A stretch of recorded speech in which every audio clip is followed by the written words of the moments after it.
Olá, estamos de novo aqui seguindo o nosso desafio de leitura de 30 minutos por dia. E no quinto dia de leitura, nós conseguimos terminar o primeiro livro.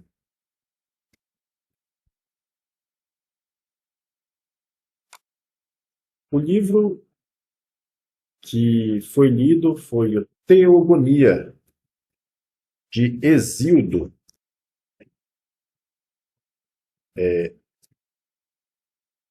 A edição que eu li é essa que está sendo mostrada, tradução de Christian Werner, da editora Edra.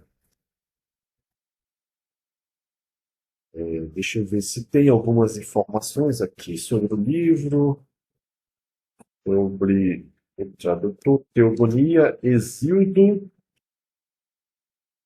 tradução Christian Werner.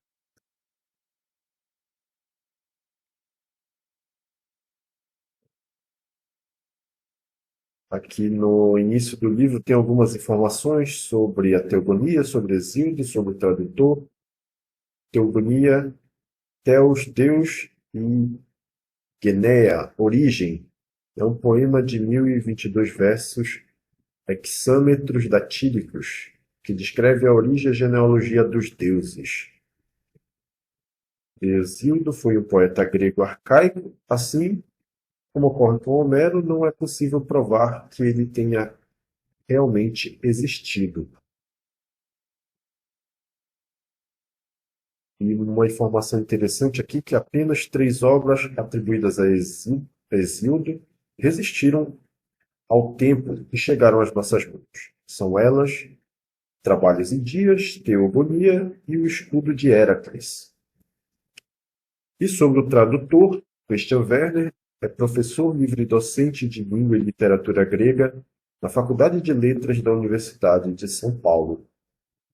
Tem várias publicações aqui, é dito algumas coisas a mais, mas acho que isso é o mais importante sobre o autor. E sobre a obra que nós lemos, é um livro relativamente curto, de, eu acho que de texto aqui nós devemos ter 107 páginas. Deixa eu olhar a última página com texto. São 107 páginas de texto, sendo que a, uma boa parte do início do livro é um artigo falando sobre a linguagem narrativa desvela o cosmo do próprio tradutor, do Christian Werner. Serve para dar algumas explicações sobre a natureza do texto, sobre algumas palavras usadas, algumas dificuldades de traduzir. Interessante. E a obra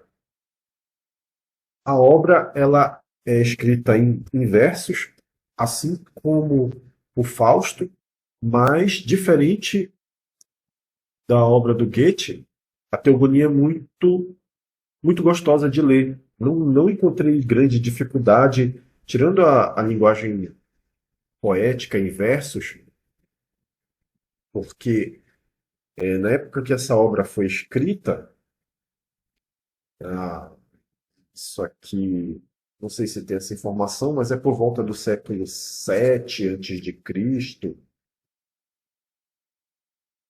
Deixa eu ver se tem essa informação aqui na introdução do livro. Não é claro.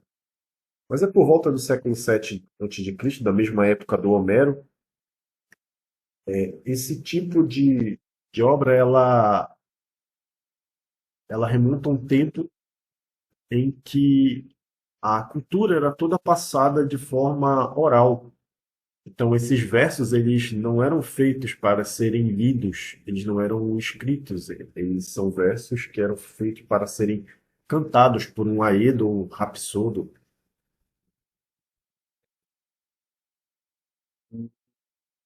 E eu acho que tinha alguma função religiosa, alguma função de diversão, uma função de unir a comunidade, de dar um senso de pertencimento. Esses cantores eram parte da cultura, se reunir para saber sobre o passado, cantar. E aqui na obra do Hesíodo, ele começa cantando todo essas obras clássicas, assim como do Homero, esses tempos que falam que são versos para serem cantados e tal, esses poetas, eles não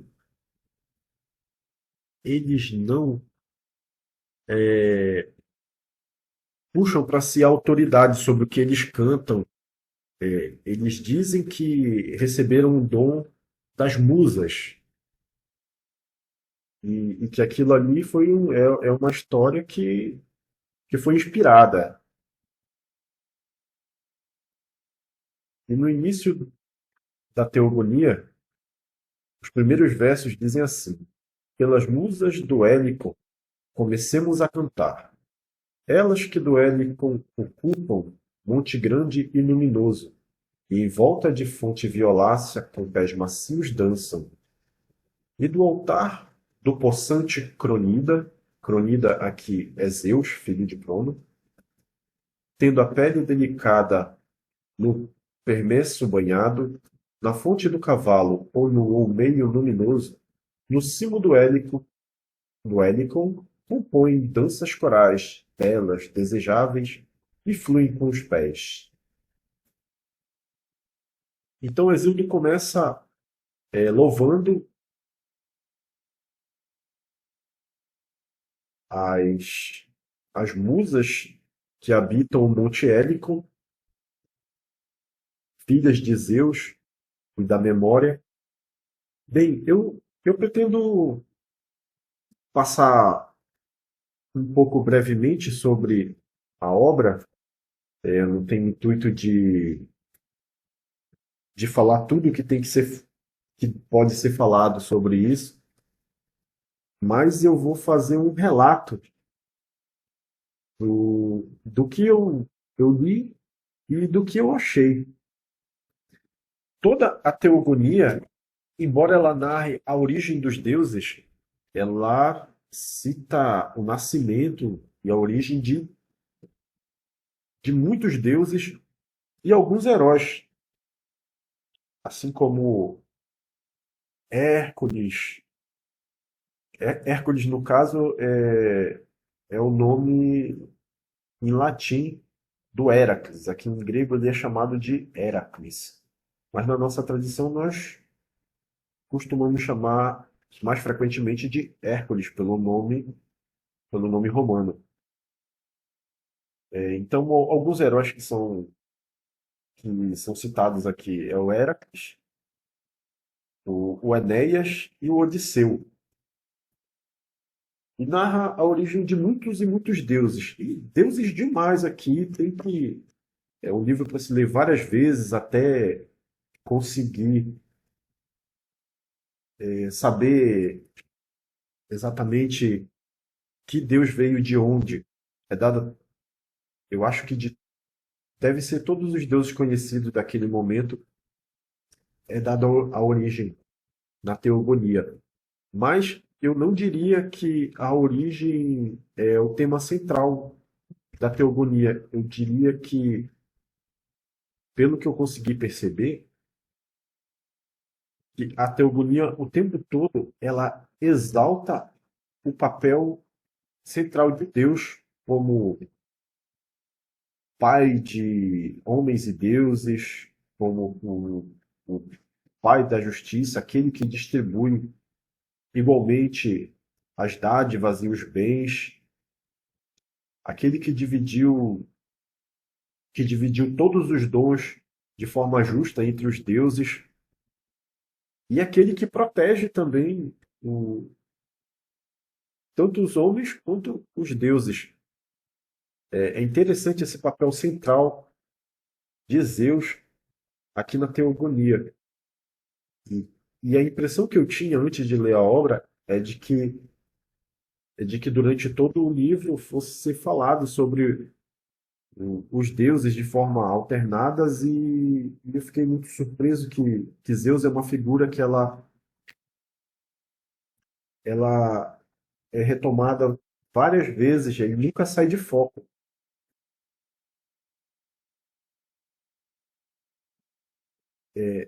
Então, Exildo, ele diz que estava pastoreando os cordeiros dele lá aos pés do Monte Hélico e recebeu inspiração das musas. As musas inspiraram Exildo, segundo palavras dele mesmo, que ele fala dele na Teogonia. Ah, eu estava pastoreando meus cordeiros aos pés do Monte Hélico e as musas me inspiraram. Eu não pedi nada. Eu recebi uma dádiva das musas. E, e por que elas me inspiraram?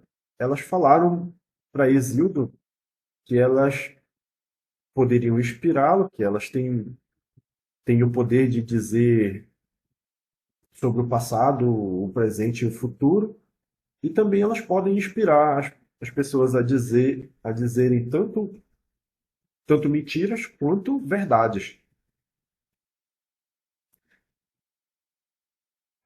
E essas musas, elas são narradas aqui como as, as belas musas. São moradoras do Monte Hélico, habitam no topo do Monte Hélico e compõem danças corais e glorificam usos e costumes sábios de todos os imortais. Ou seja, elas cantam, o passatempo delas é cantar e glorificar todos os imortais, os deuses do Olimpo. Elas são 9. São as filhas de Zeus com a deusa Memória, que em grego é chamado Mnemosine. Nessa edição que eu tenho em mãos do Christian Werner, o nome delas é traduzido e é interessante. Eu vou falar primeiro o nome delas. As musas são Glória, Aprazível, Festa, Cantarina, Dança-Praz, Saudosa, Muita Canção, Celeste e Bela Voz. E os nomes respectivos são Quilo, Euterpe, Taleia, Melpomene, Terpsícore, Erato, Polúmnia, Ourane e Calíope. O que eu achei interessante é que, embora nós costumamos conhecer os deuses gregos pelos nomes gregos, como aqui das musas, por exemplo, tem a Calíope, tem a Polúmnia, Taleia. Esses nomes eles são traduzidos pelo tradutor. Quase todos os nomes são traduzidos. Eu acho que um ou outro nome é mantido na forma grega. E o que é interessante é que a teogonia ela narra a origem dos deuses. Mas os deuses, para nessa visão grega, eles, eles não, eles não habitam um mundo fora do nosso. Eles, na verdade, os deuses são partes do mundo, são partes da natureza. Então, cada fenômeno da natureza, cada sentimento humano, cada tipo de dificuldade que o ser humano passa, ele é traduzido como, ele é enxergado como um deus. E isso eu percebi, assim, o acerto do tradutor em traduzir os nomes. Porque, na verdade, quando o Exíodo canta os deuses, ele está fazendo uma explicação de como é o mundo, ele está dando uma explicação. Aquele canto é uma forma de, de tanto de explicar o mundo, como de entreter, como de ensinar as gerações sobre como as coisas funcionam, como é a vida. E, e essa foi uma coisa que eu achei bem interessante. Eu acho até que seria muito valorosa uma leitura é, na língua em que o livro foi escrito, no grego antigo. Então, nós temos aqui as primeiras figuras que aparecem são as musas.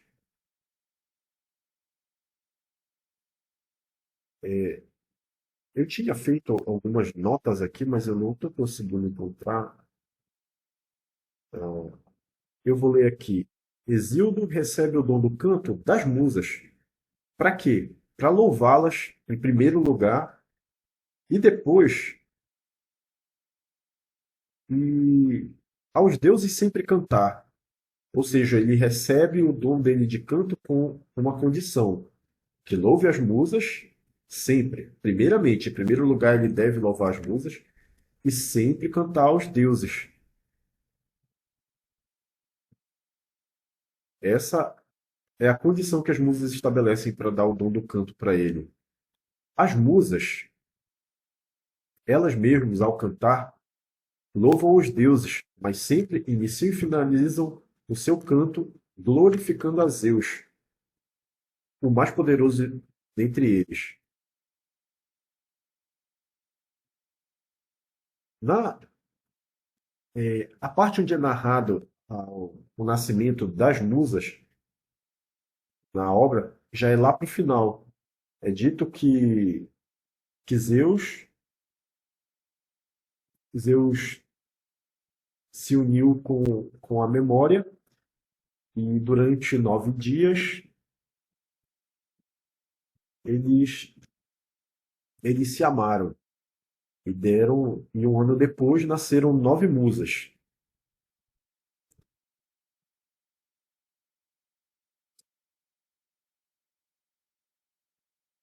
E, e depois das musas é falado muito de Zeus. Zeus ele é tratado por vários epítetos. O principal deles é Zeus porta-égide. Em alguns momentos, apenas o epíteto é falado, tanto de Zeus quanto de outros deuses, e a gente tem que remeter a memória a quem Exildo está se referindo ali. Quem é o porta-égide? Quem é o curvo pensar, por exemplo, como é tratado Crono em alguns momentos. E eu fiquei interessado sobre esses epítetos e que os deuses são reconhecidos, e, e eu resolvi dar uma aprofundada. Por exemplo, o que significa esse porta-égide? É um dos epítetos mais repetidos ao se falar sobre Zeus. O porta-égide é quem segura a égide. Égide é um escudo de batalha que geralmente é adornado com uma cabeça de medusa. Ou seja, ele remete à proteção. Zeus porta-égide é aquele que protege, o protetor e defensor da justiça, aquele que indicou todas as coisas e honrarias aos deuses por igual. Sim, aqui Zeus ele é sempre tratado com uma importância especial em relação aos outros. A, a narração de Hesíodo falando que quando ele recebe as musas, primeiro elas falam das condições que ele tá sendo inspirado, e depois elas passam a narrar a origem de tudo. Hesíodo nos conta que no início, primordialmente, nasceu o caos. Como foi que o caos nasceu? Não se sabe. E do caos vieram,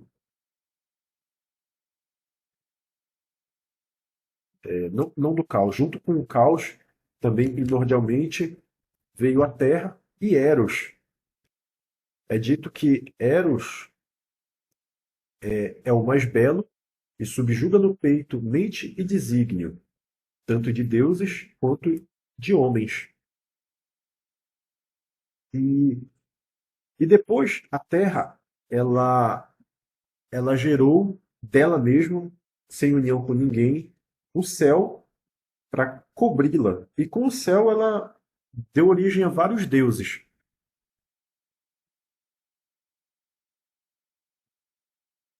É, esses deuses que nasceram primordialmente, os primeiros, eles tinham. Eles não eram exatamente belos, eles tinham umas aparências estranhas. É dito que o céu odiou os mais feros e os aprisionava no ventre da mãe.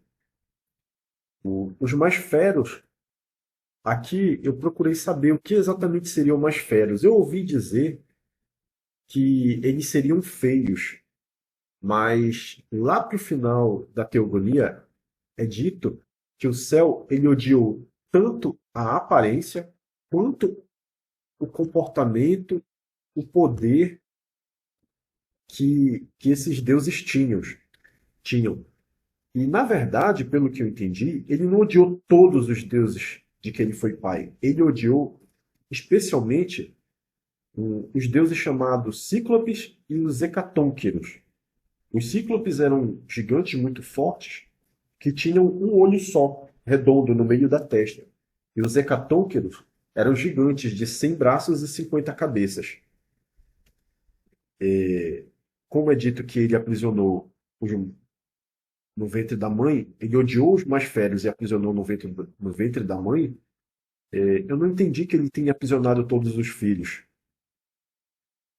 E então é dito que a terra ficou muito triste e, para se vingar,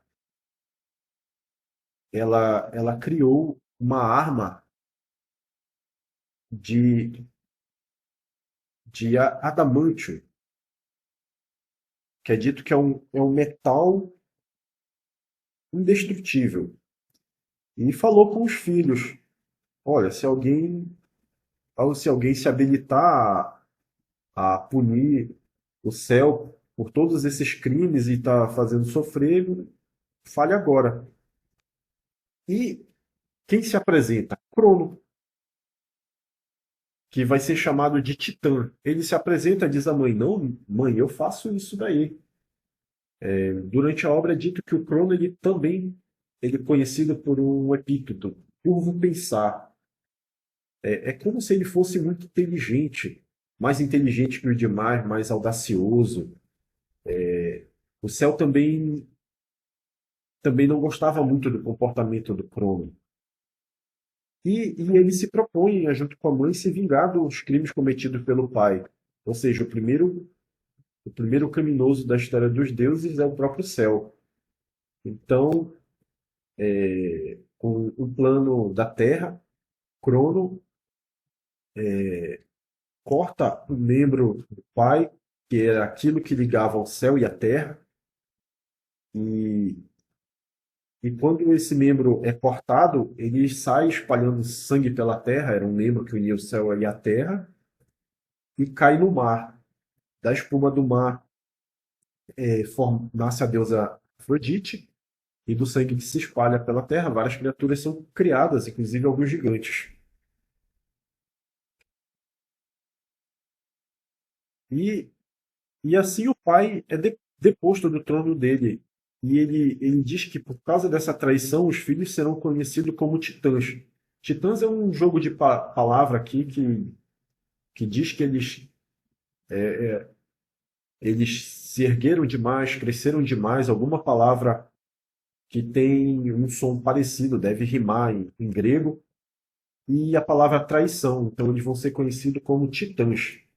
Eu, eu entendi essa palavra titãs e era quase como se eles tivesse falando que era um neologismo para traidores.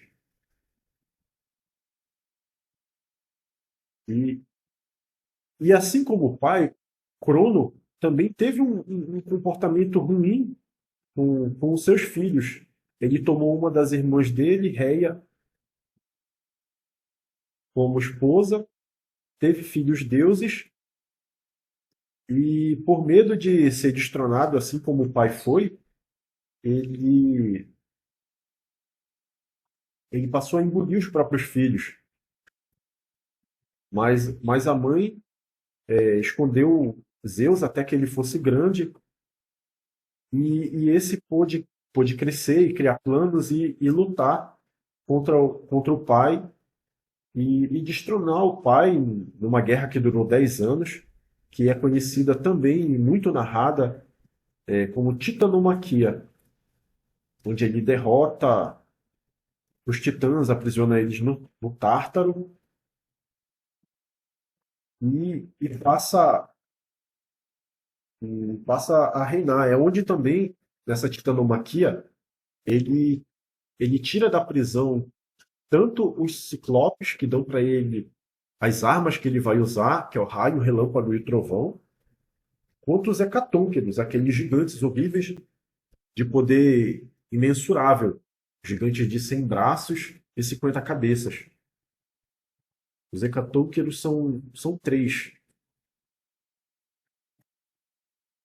Giges, Giges ou Giges, eu não tenho certeza da forma correta de se falar o nome, mas eu imagino que seja Giges, Poto e Brioreu, acho que é Brioreu o nome do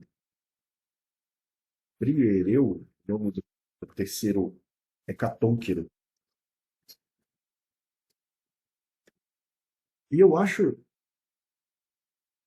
E depois que ele derrota os titãs, lá tá todo pomposo lá, rei dos deuses, distribui os dons que eram dos titãs, porque tudo que existe é representado como um deus. A fortuna, a saúde, tudo é representado como um deus. E depois que os Zeus distribuem entre os deuses, a Terra ela tem mais um filho medonho,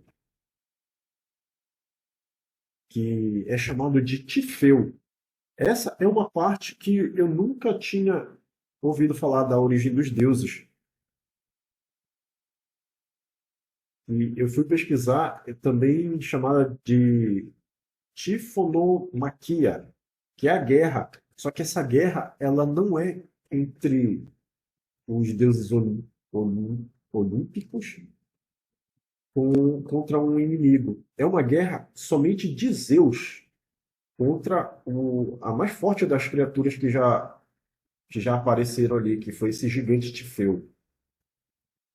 E eu fiquei muito interessado porque a gente acaba tendo contato com o passar do tempo com vários episódios da mitologia grega e esse eu desconhecia totalmente. Eu vou ler aqui diretamente da Teogonia o relato dessa grande batalha. Depois que Zeus expulsou os titãs do céu, pariu Tifeu, o filho mais novo, a portentosa terra, em amor por Tártaro, devido à dourada Afrodite. Dele, os braços, façanhas seguram sobre a energia, e são incansáveis os pés do deus brutal. De seus ombros haviam 100 cabeças de cobra, brutal serpente, movendo escuras línguas. De seus olhos nas cabeças prodigiosas, fogo sobre as celhas luzia. E de toda a cabeça fogo queimava ao fixar o olhar. Vozes havia em toda a cabeça assombrosa, som de todo tipo emitindo, ilimitado. Ora soavam, como se para deuses entenderem. Ora voz de touro, guincho alto, ímpeto incontido, altivo. Ora, por sua vez, a de leão, de ânimo insolente.